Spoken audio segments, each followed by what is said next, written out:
by John McCain. 5 Democrats have already announced they are leaving. Could that bring more opportunities for Republicans as the midterms approach? This as there is a new call to redefine the GOP in advance of next year's elections. Well, the man behind it all, Michigan Congressman McCotter. He's chairman of the Republican House Policy Committee. That's the in-house Capitol think tank for Republican members of Congress. Congressman McCotter, good morning. Welcome to Fox News this morning. Oh, thanks for having me, Eric. You have written this brochure called We the People, Wide Awake, with some of your new ideas. What do you want? Well, it's a primer for Republican principles. We've been smeared as the party of no. There is some confusion given the implementation problems we had in the past that put us into minority. We just want to take a two-step approach. First is to put out this primer, which will show people what the Republican Party's enduring goals and permanent principles are, so the things we support. And then next year, with the leadership in the House conference, we're going to put out a platform on which to run. So this is the first step, the foundation, and what we hope to be will be building a House majority for Republicans. Well, that obviously is the goal, and there are at least 5 Democrats so far have retired, but the others say, well, 12 Republicans have announced. What do you see happening in some of these more conservative or moderate Democratic districts? I think that what we see in these conservative districts and in some less than conservative districts is Democrats very concerned that the left-wing agenda of the current Congress does not match what they ran on, what they truly believe in, and what their constituents elected them to do.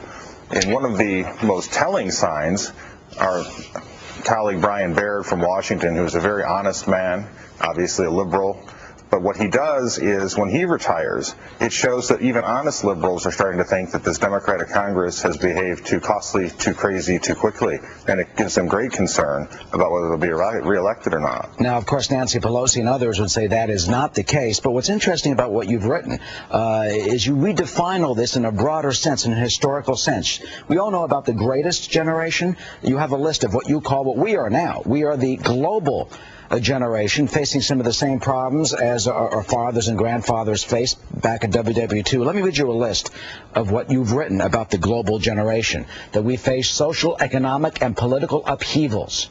World war against evil enemies. It used to be Nazism, now it's Islamic radicalism, some would say. Communist China as a strategic threat, and moral relativism's erosion of truth. Tell me about those points. Well, I think when you look at it, you can go through it. Obviously, here in Detroit, with the restructuring of the auto industry, what we're seeing as the economy moves from industrial to global is that people are being dislocated. You're seeing upheavals, confusion, uncertainty, anxiety, and obviously in this deep recession, you're seeing people lose their jobs. What we have to do is look at the parallel between what happened when America went from a guild agricultural society into a full-blown industrial society and the dislocation and turmoil there, which under Republicans such as President Teddy Roosevelt they helped to address and deal with.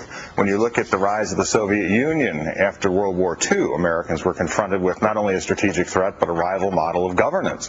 Today we see the same thing with Communist China's fascistic approach to governance, even at the same time it tries to have prosperity and security without the people having liberty. When you look at moral relativism running through the United States, this is a country built upon self-evident truths. If people believe that there is no truth, that it's just simply subjective, how do you maintain a free republic that was built upon, again, the premise of self-evident truths such as your God-given right to liberty, which comes from God, not the government? Do you think some of what you point out and some of these issues will be part of the national political discussion next year? I mean, how do you achieve that? Well, what we're trying to do is people are calling in, writing in, requesting it.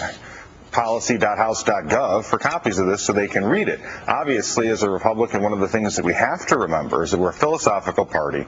We believe politics is the art of the possible, and reasonable minds will differ on the application of our principles to contemporary problems. But what we want to do is have people take a look at the larger picture, at the underlying principles, and start the discussion as we move into the creation of a platform for House Republicans in 2010 so that these discussions have taken place. We can get the direction that we wish to go, and more importantly, we can put something forward for the consideration of the sovereign American citizens that hopefully they believe will be helpful in getting our nation through these great challenges and into a brighter tomorrow. And finally, with the health care bill going to the Senate looking like it will pass on Christmas Eve, then going to the House next year, and all these Democratic victories, do you think in a sense that the Republicans have lost their way? Well, I don't think the Republicans have lost their way. I think we lost our way and we're put into minority to remind us of what we're supposed to stand for. I think what happens now is that the Democratic Party, I don't think many of my colleagues on the other side of the aisle ran last election telling seniors they were going to cut Medicare by $500 billion. I don't think that would have proven wildly popular. We also see the Democratic Party talking about 2008 and George Bush or 2010 and deficit reduction. They seem to be skipping over the 2009 votes that they cast. $1 billion stimulus that was created a government bubble, not real employment for real people that work in the private sector.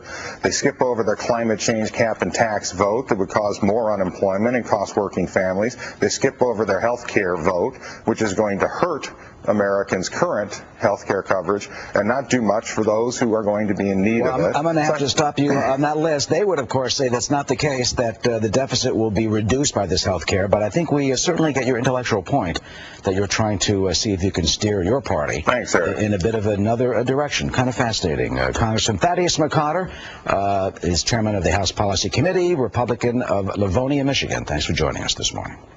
Thank you. Jamie?